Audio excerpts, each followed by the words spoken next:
Tarde, bem-vindos ao primeiro encontro da 19ª edição do ciclo de palestras em Ciência Animal, um evento promovido pelo curso de graduação em Medicina Veterinária, pelo programa de pós-graduação em Ciência Animal e pelo programa de aprimoramento profissional em Medicina Veterinária da Universidade de Franca. Em nome da comissão organizadora, eu, professora Fernanda, eu gostaria de agradecer à palestrante Isabela Rodrigues Caetano, a qual é médica veterinária formada pela Universidade de Franca e atualmente é mestranda no programa de pós-graduação em ciência animal desta mesma instituição. Isabela irá abordar o tema abordagem clínica da erliquiose canina. Isabela, muito obrigada pela sua participação. Fique à vontade e excelente apresentação. Boa tarde, Fer. Obrigada. Bom, como a Fer disse, né, eu sou médica veterinária e hoje eu vou abordar a abordagem clínica da erliquiose canina. Bom, a erliquiose monocítica canina é uma doença infecciosa causada pela bactéria Ehrlichia canis, que acomete tanto animais domésticos quanto selvagens. Ela tem como vetor o Rhipicephalus sanguineus, que é o carrapato marrom do cão. Ela é conhecida popularmente como doença do carrapato, mas também tem outros nomes, como pancitopenia tropical canina, febre hemorrágica canina e tifo canino. Bom, a bactéria ela foi descrita pela primeira vez em 1935 na Argélia. No Brasil, ela somente foi identificada em 1973 em Belo Horizonte. Só que ela foi isolada somente em 2002 no Rio de Janeiro. O vetor, ele chegou ao Brasil no século XVI, originário da África. Essa doença ela ficou conhecida após a Guerra do Vietnã, quando os cães do exército americano, a maioria era da raça pastor alemã, vieram a óbito devido a essa doença. Bom, a bactéria é da ordem das rickettsia da família Anaplasmataceae, do gênero Ehrlichia, da espécie Ehrlichia canis. São bactérias gram-negativas, aeróbicas, cocoides, intracelulares de células mononucleares. Elas têm predileção pelos monócitos, porém elas podem infectar outras células, então como linfócitos, neutrófilos, células do endotélio vascular. Elas não têm especificidade de hospedeiro definitivo, porém os mais comuns são o cão doméstico, o coiote, a raposa e o chacal. Elas têm como hospedeiro intermediário os carrapatos. Bom, os carrapatos são hematófagos da família Isoxididae. Eles têm as fases, né, de larva, ninfa, macho adulto e fêmea adulta. Eles possuem o hábito nidícola, ou seja, eles ficam no ninho ou em locais de repouso do hospedeiro, no caso, o cachorro. A alimentação deles é por vários dias, por isso que eles ficam fixados no hospedeiro por bastante tempo. Eles gostam de ambientes fechados e o ciclo desses carrapatos é trioxeno, ou seja, eles precisam de 3 hospedeiros para completar o seu ciclo.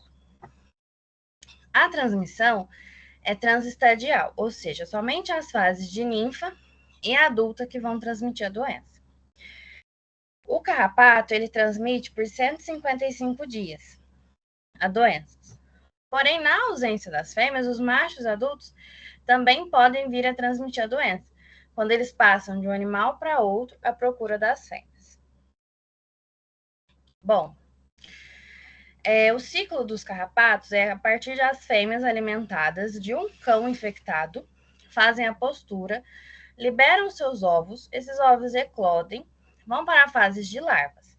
Essas larvas ainda não estão alimentadas, sobem em um hospedeiro, lá elas se alimentam do sangue desse hospedeiro, fazem a muda e se transformam em ninfas e vão para outro hospedeiro. Nesse outro hospedeiro, elas se alimentam do sangue novamente, fazem a muda e se transformam em adultas. E aí passam para outro hospedeiro, ou seja, elas precisam de pelo menos 3 hospedeiros para completar o seu ciclo. Bom, os carrapatos, eles são encontrados na região, né, do pescoço, dorso, orelhas e espaços interdigitais, mais comumente. Porém, podem ser encontrados no corpo todo do animal, dependendo da infestação. Bom, a doença, ela é exoótica, ou seja, regiões de clima tropical, e ela acontece o ano todo. Mas a sua casuística maior era primavera e verão, que são propícios para o vetor, né? Tem um clima muito propício. A doença pode acontecer também de forma iatrogênica, ou seja, por transfusão sanguínea, agulhas contaminadas e cirurgias. Não tem uma predisposição de idade, raça ou sexo. Bom, em toda a África, Ásia e Américas, a doença acontece. Nos Estados Unidos, nas regiões Sudeste e Sudoeste. Ela é endêmica na Grécia e Israel. E ela é branda da Turquia e Sudeste Asiático. No Brasil, ela vai acontecer nas regiões Sudeste, Centro-Oeste e Nordeste, porém ela é esporádica na região Sul e bem branda na região Norte. O Brasil, ele tem um clima ideal para a manutenção dos carrapatos, né? O calor intenso. Então, e também a população de cães errantes no Brasil é grande, o que propicia que a doença seja comumente na clínica. Bom, a doença ela se inicia com um período de incubação de 8 a 20 dias após a infecção. A infecção acontece a partir da inoculação do sangue de um cão doente para um cão saudável através da picada do carrapato infectado. Então, a bactéria ela vai entrar no hospedeiro através da picada do carrapato, por meio do repasto sanguíneo, que é quando a saliva do vetor libera uma resposta imune local e suprime a resposta do hospedeiro, a resposta imune do hospedeiro, e a infecção vai se instalar. Dessa forma, a bactéria vai se multiplicar e desencadear a infecção. A partir daí, ela vai penetrar nas células mononucleares de defesa, com predileção pelos monócitos. Ela vai se multiplicar em forma de mórulas e de corpúsculos iniciais, primeiro corpúsculos iniciais, que são grânulos subesféricos, e as mórulas, que são agrupamentos intracitoplasmáticos dessas bactérias. E ele vai circular por todo o organismo, mas com predileção pelos órgãos do sistema fagocítico mononuclear, baço, linfonodos e fígado. Esses monócitos que estão infectados, quando eles entram em contato com as células do endotélio vascular, vão ocasionar uma vasculite. E todo esse processo vai alterar a resposta imunológica do hospedeiro e favorecer para que a infecção se instale. Bom, a doença ela ocorre em 3 fases: aguda, subclínica e crônica. Porém, na prática, elas são difíceis de serem detectadas, devido aos sinais clínicos e os achados laboratoriais serem semelhantes nas 3 fases. A duração e a gravidade da doença são variáveis. Quando tem co-infecções com outras doenças, tem uma maior gravidade. Então, por exemplo, com a sinomose, com a leishmaniose, a babesiose e a anaplasmose. Essas duas últimas têm os agentes também transmitidos por carrapatos. Em todas as fases da doença, o achado hematológico mais comum é a trombocitopenia. Isso acontece devido ao aumento de consumo de plaquetas e à diminuição da sua meia-vida, devido ao sequestro esplênico e à destruição imunomediata. Também acontece a destruição dos megacariócitos, que são as células da medula que produzem essas plaquetas. E também acontecem as hemorragias, devido ao distúrbio plaquetário e também à vasculite. Bom, os sinais clínicos eles são variáveis e inespecíficos, depende muito da resposta imune do animal, da fase clínica da doença que ele está, e também de infecções concomitantes. Além disso, a idade do animal e se ele tem também alguma outra doença pré-existente. Na fase aguda, os sinais são inespecíficos ou às vezes pode acontecer que não tenha nenhum sinal clínico. E essa fase ela começa 14 dias após a infecção. Ela vai perdurar de 1 a 4 semanas. E se tiver o tratamento adequado, ele se recupera. Pode haver casos que o animal não apresentou nenhum sinal. Então, ele pode não ser tratado, porque o tutor às vezes nem percebeu e não levou no veterinário. ou se ele não foi tratado, ou às vezes teve o tratamento inadequado, ele pode ter uma melhora clínica, mas ele vai evoluir para a fase subclínica ou assintomática. Nessa fase, é um período que vai ter alta titulação de anticorpos no exame. Então, ela vai perdurar de 6 a 9 semanas ou anos, e ela acontece de 40 a 120 dias após a infecção. E é nessa fase que podem acontecer novas infecções por novos carrapatos. E aí vai ter uma intensa estimulação antigênica. Nessa fase também podem acontecer infecções secundárias, seja por bactérias, fungos ou protozoários. E essas infecções podem levar o animal a óbito. Na fase crônica, os sinais clínicos são mais evidentes e com maior intensidade, que pode levar o animal a óbito. Essa fase ela ocorre depois de meses ou até anos após a infecção. Bom, a fase aguda, ela tem os sintomas mais comuns, é uma febre intermitente entre 39 graus e meio e 41 graus e meio. Ela vai ter apatia, anorexia, o animal pode ter vômitos e diarreias, com ou sem sangue. Ele pode ter tendências hemorrágicas, poliartrite, ou seja, dor e inflamação em várias articulações. Ele pode ter também uveíte, que é a inflamação da camada média do olho, que é a úvea, desidratação. Na fase subclínica, o animal ele tem a persistência da depressão, as hemorragias, edema de membros e mucosas hipocoradas, ou seja, as mucosas pálidas. Na fase crônica, são sinais clínicos mais intensos, então vai ter epistaxe e petequias. A epistaxe é o sangramento nasal, as petequias são manchas avermelhadas na pele, que são sangramentos na pele. Melena, que são as fezes enegrecidas. Os ifemas, que são acúmulos de sangue na camada do olho. Hematúria, que é sangue na urina. Então, artrite, polimiosite, também são, o caso da inflamação e dor muscular. Edema de extremidades, febre, as mucosas hipocoradas, dispneia e tosse. Em relação ao sistema reprodutor, a fêmea pode ter um sangramento prolongado durante o estro, infertilidade, abortos e mortes neonatais.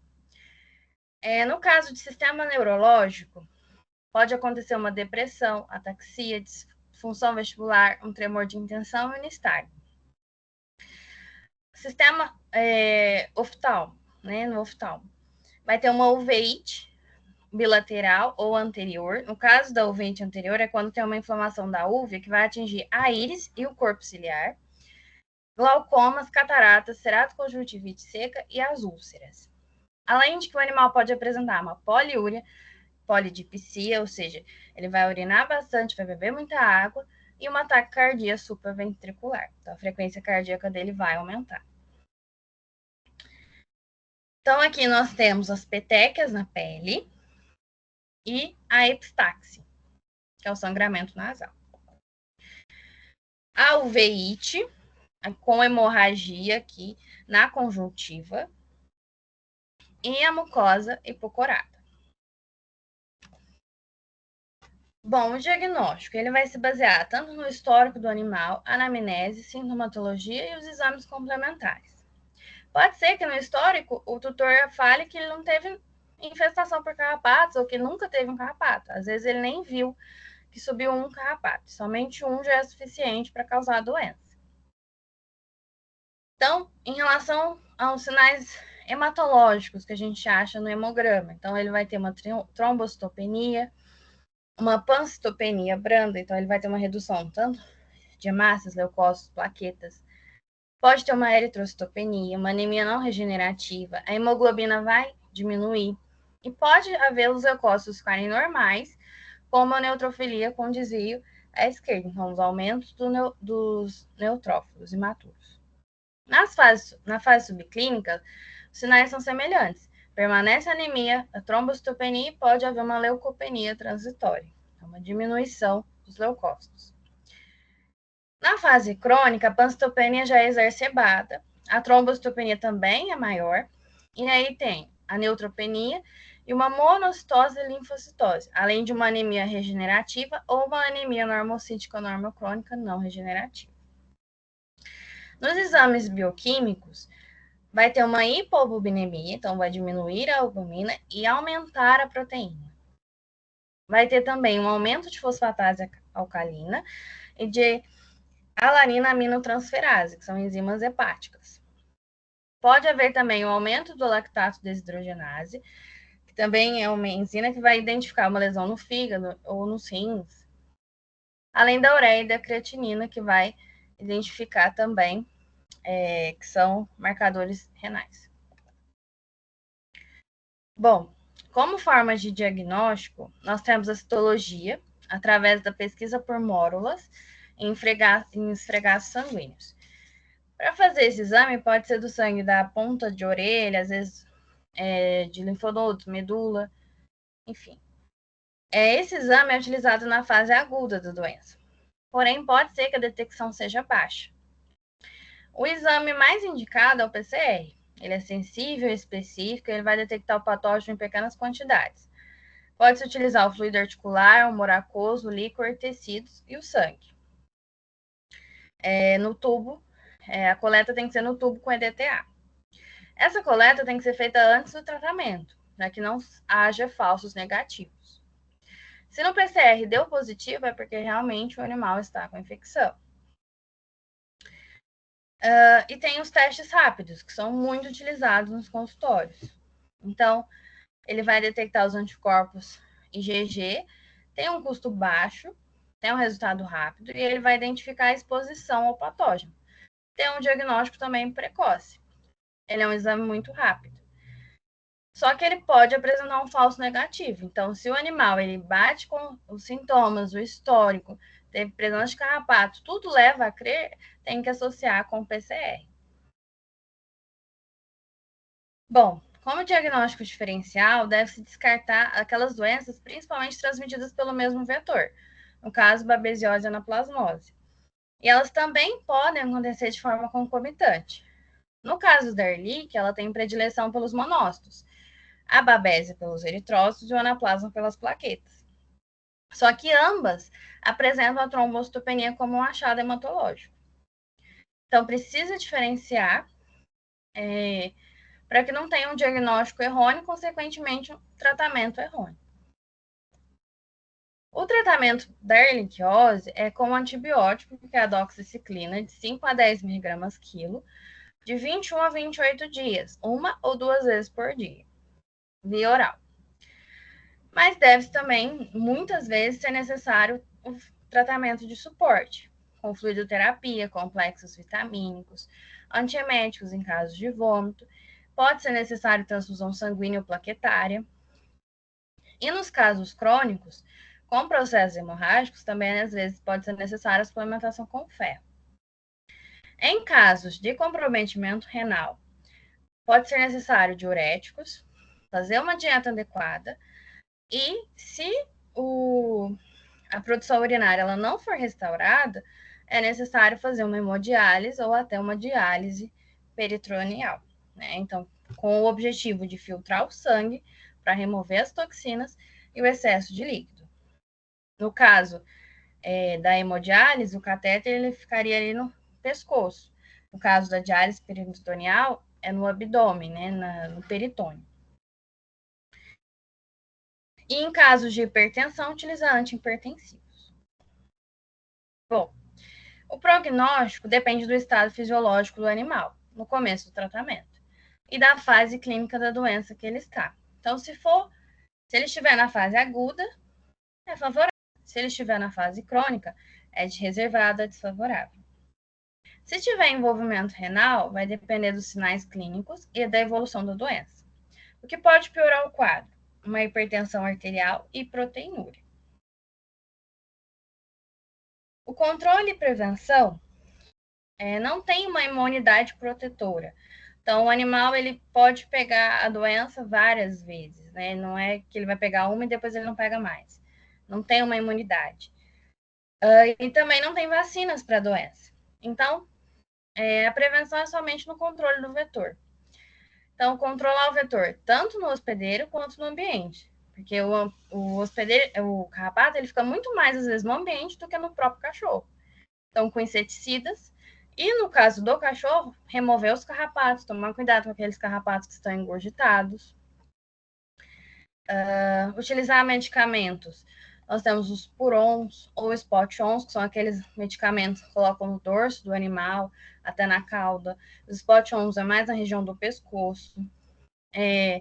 Tem coleiras, tem as isoxazolinas, que são os Fluralaner, Afoxolaner e o Sarolaner, que são Bravex, NexGard, Simparic. E o importante é que os medicamentos eles têm uma ação rápida, porque a bactéria ela pode ser transmitida em até 3 horas após a fixação do carrapato.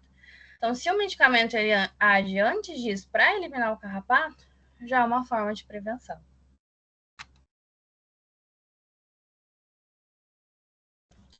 Muito obrigada pela atenção de todos, muito obrigada pelo convite, professora Fernanda, professora Marcela. E se tiver alguma dúvida, estou à disposição. Isa, nós que agradecemos, tá? Essa abordagem aí que você fez com a erliquiose, né? Uma doença extremamente com elevada, né, incidência aí nos cães. Então, muito obrigada por você ter nos passado o seu conhecimento em relação a isso. E você citou, assim, achei interessante você citar todas as formas de diagnóstico, porque até os tutores, né, eles acreditam que somente a plaqueta baixa, somente a trombocitopenia seja um indicador da doença, né? E como você mesmo ressaltou, tem outras formas aí de diagnóstico. E outra dúvida, Isa, outra dúvida não, é uma dúvida, você comentou sobre a hemodiálise, né? Que está, assim, atualmente no setor da medicina veterinária esse procedimento? Porque a gente sabe que na rotina humana é algo bem corriqueiro, vamos dizer assim. Mas e na veterinária? Então, Fer, na veterinária, tem poucos hospitais que fazem a hemodiálise, né, aqui no Brasil. Então, eu vi, acho que são 3 hospitais em São Paulo que realizam esse tipo de procedimento. E não é um procedimento barato, né? Geralmente o animal não vai precisar de uma sessão, ele vai precisar de 2 a 6 sessões, em média. Tanto da hemodiálise ou da diálise peritoneal. Então, é um procedimento caro, o custo é geralmente R$1.000 por sessão. Então, não é muito comum. E às vezes o tutor também não aceita, né? Por conta do custo mesmo. E até mesmo tem o custo do procedimento e como, pelo que você falou, não é oferecido em muitos locais, ainda tem custo de deslocamento, tudo isso, né? Isso. Às vezes sedação, porque se o animal for muito Isso, agitado. dependendo da índole dele, né? É. Excelente, Isabela. Muito obrigada pela sua participação aqui no ciclo de palestras em ciência animal. A gente agradece aí em nome de eu agradeço em nome de toda a comissão organizadora. Muito obrigada pela sua participação. Eu que agradeço, Fer.